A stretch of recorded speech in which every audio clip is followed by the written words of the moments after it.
Hi, and welcome back to the Miami Real Estate Podcast. I'm your host, Omar Windt, Communications Executive here at Cervera Real Estate. We're back with our Season 7 kickoff. For today's installment, we are bringing you an episode on our How to Be a Top Producer series. Joining me for that conversation is a rising star top producer here at Cervera, Bill Brothers. Bill, welcome to the show. Thank you for having me, Omar. Glad to be here. It's our pleasure, Bill. So today we're going to have a fun conversation, right? We're going to talk about taking customers from lead to loyalty. You have been exemplary in the time that I've known you in doing this. You've been in the industry now a little over 5 years, and I think you've really crossed over that threshold that new associates typically have in the beginning. It's like, where do I start? How do I get my leads? To like now you're just like, the sky's the limit for you. So One of the questions that I get asked all the time is here at Cervera when we're doing our marketing training, you know, realtors will come to me, whether they're new or even experienced, and say, where do I get leads? Tell me about your approach to generating leads and how you do it. Yeah, well, that's a great question. There's four main things for me personally that I do to get leads. And number one, and especially for a new agent, is your sphere of influence. And what is sphere of influence? Those people closest to you. So that's friends, family, people that you formerly work with, whoever. Those are the closest to you because those are the people that know you best and they trust you. Right. And it's going to be easier for them to do business with you. So it doesn't matter like how long you've been in the business, from your starting or 20 years or 30 years, your sphere is always going to be that main source of way to get leads. Number two, I would say, is networking.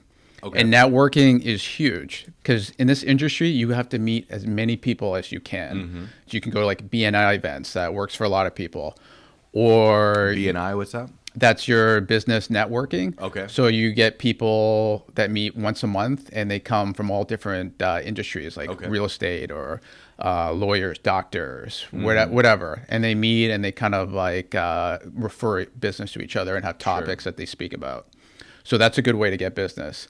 And another big way is just simply by going out and meeting people, like say at a restaurant or at the bar. Sure. So a lot of the times, like I go up to a bar, I'm just having a drink or with my girlfriend, we're sitting there and I'll just casually chat up the person next to me. Sure. And many times I've talked to them and got their contact information and what happens? Future client. Future client follow-up. So you can't be shy. You got to go out there and you have to be able to put yourself out there. Number three is the big thing is cold calling. Okay. And a lot of agents don't like doing cold calling because they get scared and there's some fear in that. And they get nervous. And I'm not going to lie, when I first did it, like I would sit there and I like my hands would be sweating and like, you know, you kind of like delay it as much as possible. Yeah. But it's like anything. It's like riding a bike. It's hard the first time. It becomes much easier and it becomes like second nature. So now every day, what do? The first thing I do to start my day is pick up the phone, start cold calling. Great that you say that because for me, like I'm a person that's have an individual who would be sort of apprehensive about just cold calling, right? You think of like telemarketers calling you and whatnot, but how do you sort of navigate that to get the best possible outcome? When you cold call, they don't know you, so it's gonna hard. So I'll be honest with you, you get a lot of hangups or you get a lot of people that are rude. Very few, but it does happen. But overall, for the most part, I've had great conversations and I've gotten clients out of it, so it works. Okay. So, but it's about the approach that you take on how to do that, and it's all about your tone and the way you come across, how you do that. So there's different ways that you can do that effectively, and it works. You've talked to me before offline about like match and mirror, right? Like depending on when the person picks up the phone, you kind of like match the pace or the energy and tone of who you're speaking to. Exactly. Yes. Matching mirroring is huge because I could pick up the phone and I can immediately, I can just know their personality types. You have to know their personality types, whether they're very direct or they're very outgoing or they're reserved. And you have to be able to pick that up immediately. Yeah. And once you're able to figure that out, then that's what I'm going to do. So what do I mean by that exactly? So a lot of the times I'll pick up the phone, I'll call somebody, and then they're very like quiet and like, talking in a low Sure. voice and hushed tone. So Like, guess what I hello, got to do? hello, who's this? Exactly. Yes, like that. So what am I gonna do? Like, hi, is this Susan? Hi, this is Bill Brothers. I'm with Cervera Real Estate and et cetera, et cetera. So I'm gonna talk in that So, low oh, tone hi, voice. Bill. How are you today? Yeah. Because if I start talking like this very Right. quickly and fast, they're gonna be You're gonna, yeah, overwhelmed and I'm overwhelm gonna them. scare them away. And so you have to be able to read that. And then those people that are very energetic and fast tone, I Sure. have to match their energy and I have to match your personality. How are you picking who you're calling? Are you just calling people, or you're just like, hey, I'm Bill, real estate services, or how do you go about it? Yeah, well, there's different ways you can call. So many people call expireds, which is a good way to Expired get listings. business, Okay. or you can call a specific building, or you can farm an area. But there's different methods I use, and it's all a numbers game. Sure. You're going to make that connection, and you're going Sure. to get that listing appointment. I like So that. you have to be consistent, and you have to have a no quit mentality, and just keep pushing through because it's Sure. not easy. It's hard. Yeah. So It's that hard. discipline, sort of determination, I guess the structure, doing that every day, right? You said you start your day with cold calls. Exactly. Okay. Yeah. I like starting my day because well, it doesn't matter what any industry or what any business you're in life, it's all about habits. When you're doing the little steps and you're making step by step progress, you may not see it right away, but over time, you're gonna see the big picture. Because a lot Sure. of people they want to go from A to Z and not have that journey in between. Being consistent is making your calls every day. Right. You have to have that mentality. I'm going to do it no matter what mind frame I'm in, what attitude you have, whether you're happy, sad, whatever, you just have to do it and get over that fear. And I think that consistency is great too, because like with anything, the more you do it, the more comfortable you get, right? So you're gonna kind of refine your pitch, your dialogue. You sort of know what cues to look out for with the caller. Exactly. Yeah. And the more you do it too, you can kind of tweak your habits, the way you do it, see what Hmm. works. Because a lot of times it will work, and then maybe you'll see like, okay, this doesn't work. So let me change up the Sure. process, the way I do that. Just to recap for the listener, so you started with sphere of influence, right? The people who know you, like you, and trust you. Yeah. Second was networking, right? You're going to industry events or like out, to restaurants, art museums, etc., Yeah. meeting new people. And then third was the cold calling. So what's Yeah. number four? Number four, and the last one is, and this is a big one too, is door knocking. Okay. Yeah.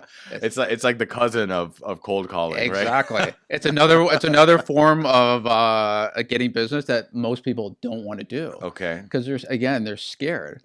Right. But you know what? If you're in real estate, you have to meet people. I mean, Sure. that's why you're in this business. Like that's why I'm doing it because I love meeting people and putting myself out there. So talk about some of your tips for door knocking. How do you do it? I like to go on the weekends and I like to go in the morning because Hmm. typically that's when the times that people are going to be home. But you don't want to go too early, but you don't want to go too late. Hmm. You have to bring something of value I like when you that. do that Mm. because you have to be able to give something to somebody and be like, hey, not only am I a real estate agent, but here's something that is useful that makes you want to work with me.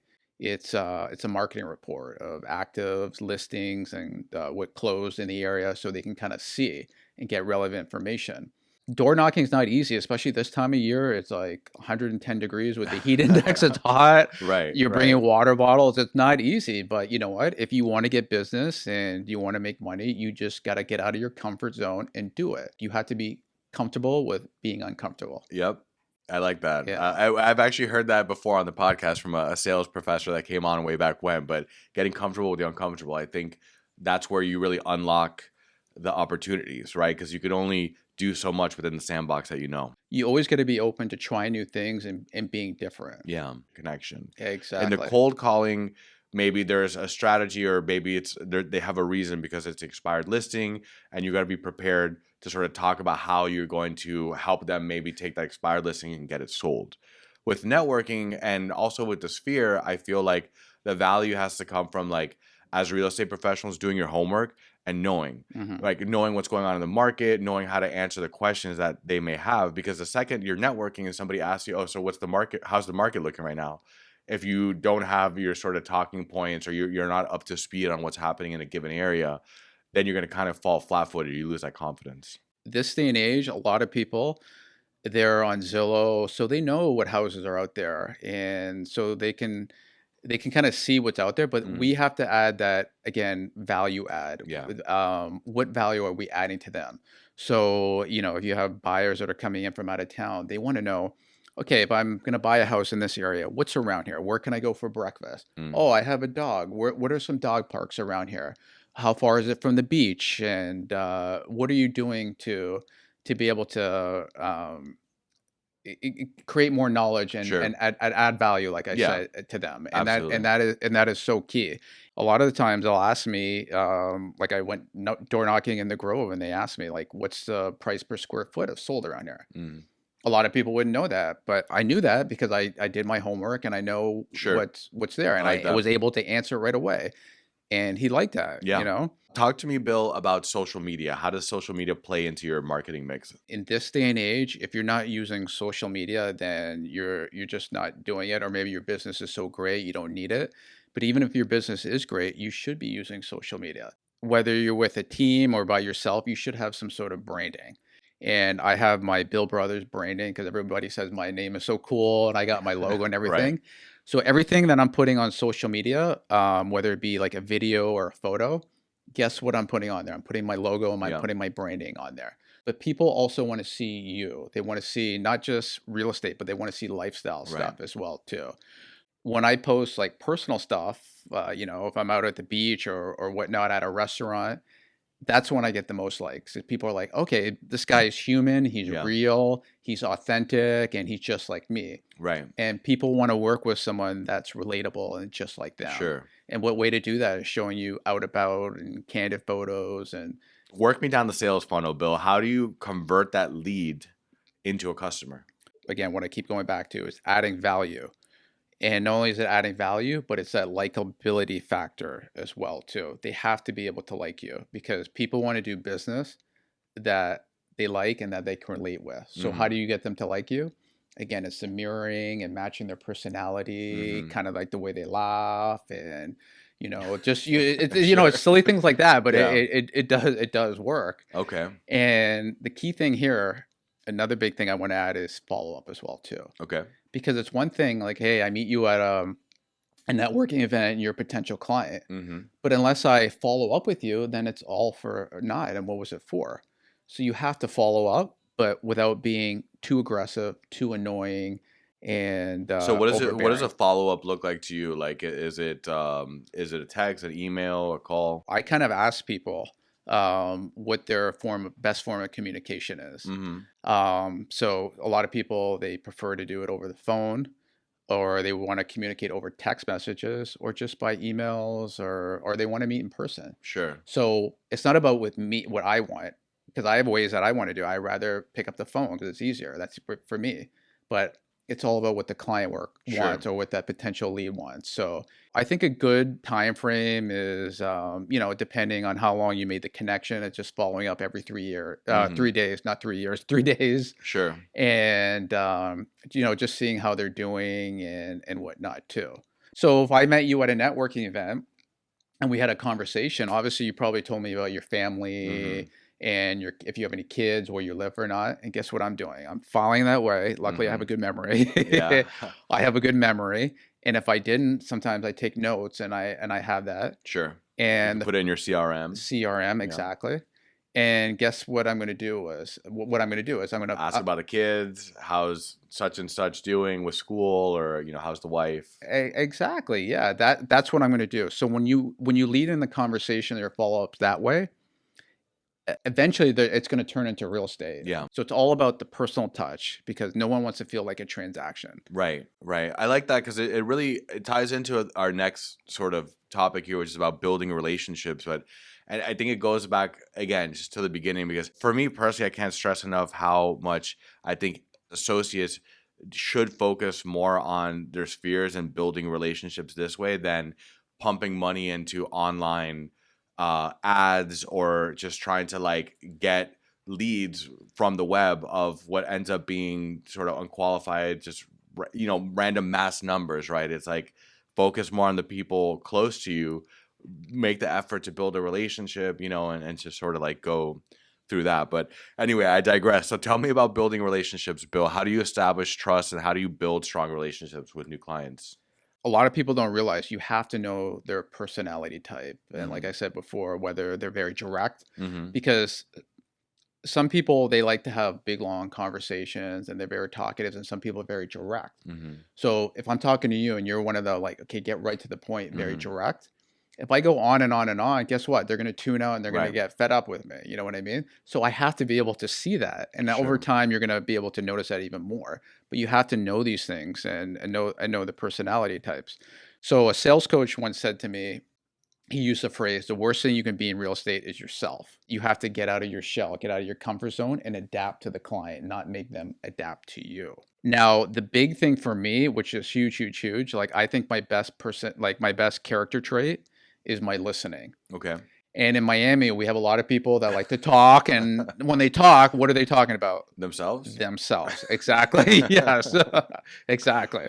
So when you have someone like me, my biggest thing is listening. And when I listen to people and I ask questions and I make it about them instead of me, people like that. And that is a huge thing. And I can't stress that enough, is the listening. Not only listening, but remembering too. Right. So they told you something about their kids or where they went to college or something. If you come back and be like, hey, and mention that tidbit like a couple weeks from now, they're gonna be like, oh, how do you remember that? Sure. Because that just shows that you care. And if they shows if you care and then you remember that, guess what? They're gonna trust you more and they're gonna want to build that relationship even further. Right. So, example, I have clients right now. They told me when their anniversary was like, I think it was like the first a couple times I met them. So what did I do? I filed that away, Mm-hmm. and not only did I file it away, but just as a backup, put it in my calendar. Sure. And then when their anniversary came around this year, I was the first person to text them, "Happy 24th anniversary," and they're like, Sure. "Bill, how did you know Right. that? Like, how did you know that? You know?" And Yeah. they appreciate stuff like that too. Definitely. Talk to me about fostering loyalty then. Like what are some of the ways that you effective ways to encourage repeat business and client referrals from past customers? It's about the follow up, because if you meet someone and you don't do it, it just you don't want to get everything Mm-hmm. lost, because we have a lot going on. So you have to be able to follow up and you have to be able to take notes and remember things as well. For me, everybody's different the way you remember stuff, and I like to write stuff down and have like a little checklist of what I Mm-hmm. need to do for the day or for the month or whatnot, so I don't lose things.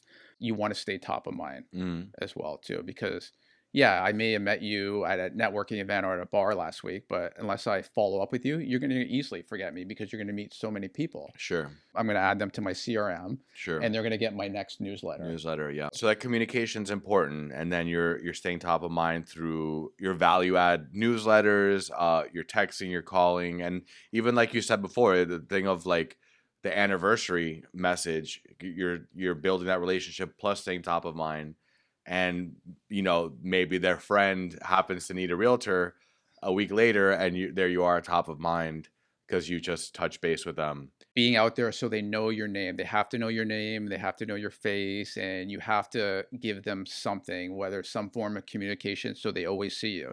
So maybe if you're even not communicating with them directly, per se, but if you have them on Instagram and they're watching Sure. your story, you're gonna pop up, be like, Yep. "Oh yeah, there's a guy. I It's going remember he back to told me to add social, him to yeah. his Instagram. We exchange information." And this works all the time. Yeah. What do you think about thank you cards? I love the thank you cards. That just shows that you're adding another like personal touch on Mm-hmm. there. Well, everything nowadays is all digital. It's through Mm-hmm. by text or some sort of email. So when someone gives a thank you card and they Mm-hmm. actually took the time to sit there and actually handwrite it, which is very rare nowadays, Mm-hmm. and receive it, and you're giving them a nice message, Yeah. people love that. Right. Like I've done that to clients and I've even done it to people around the office, and people are big fans of it because guess what? It not only shows that you're thinking about them, but it Mm-hmm. shows that you care. Do you have a brief success story of turning a lead into a loyal client and sort of key takeaways from that experience that you want to share with the audience? Yeah. So last year I was doing my cold calling, and I was talking to potential client, and he's like, yeah, it was for a rental too, a Mm-hmm. $5,000 rental. He's like, oh yeah, come over.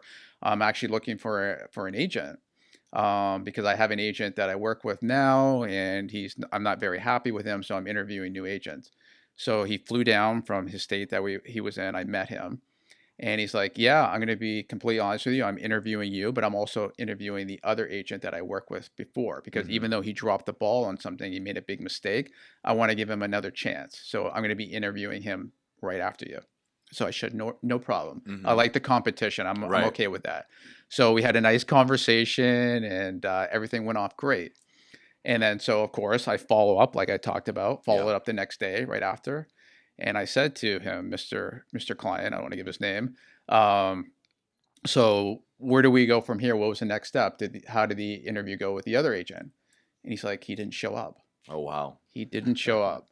So that just shows you, the mentality here with a lot of agents. You have a client, and he probably would have given it to him if he showed up because of out of loyalty, and this is a very loyal Mm-hmm. guy, but he didn't do that. So I end up getting that listing. It was a Mm-hmm. rental listing, $5,000, Mm-hmm. and I did a great job. By the way, he had a listing with the other agent for about six. It was about 6 to 8 months. Mm-hmm. Didn't get it The rented. rental is okay. Yeah, I had it with him, did the right things, did it properly, Mm-hmm. and got it under contract for him for 3 days. Yeah. And so he saw the job I did, and after that, we went out from there. So bought him a house, Mm-hmm. $2 million house. We're buying more properties. He's investing Awesome. with me, so he's turned into one of my biggest clients. And how did I get Wow. that? All from picking up the phone and That cold was a calling. cold call. That That was was a a. cold call. So, Bill, takeaways as we wind down, right? What would you say is the biggest takeaway when it comes to generating leads? Okay. You have to be active, and you have to go hunt, and you have to be hungry, and you got to go search for their clients, because they're not just going to randomly show up and just come to you. You have to go out and find them. So I used to play hockey. I'm from Toronto. So I like to use this analogy is like coaches used to say, like, hey, if you want the puck, you can't sit around and wait for the puck to come for you. You have to go out and get the puck. So I use the same analogy with real estate. I So if like you it. want to get clients, you have to be proactive, and you have to do something. So that means get on the phone, Yep. call, go knock on some doors, and do what you need to do to get business. Be active, active, active. Always be doing something. And if you find yourself not busy, then you're doing something wrong, and make yourself busy. Go out and do something. Yeah. All right. So, Bill, what is the most important piece of advice that you want to leave new real estate associates about building long-term client relationships?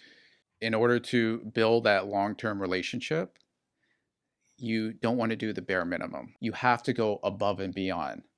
If most agents are doing this, you want to be up here. So you want to do it better.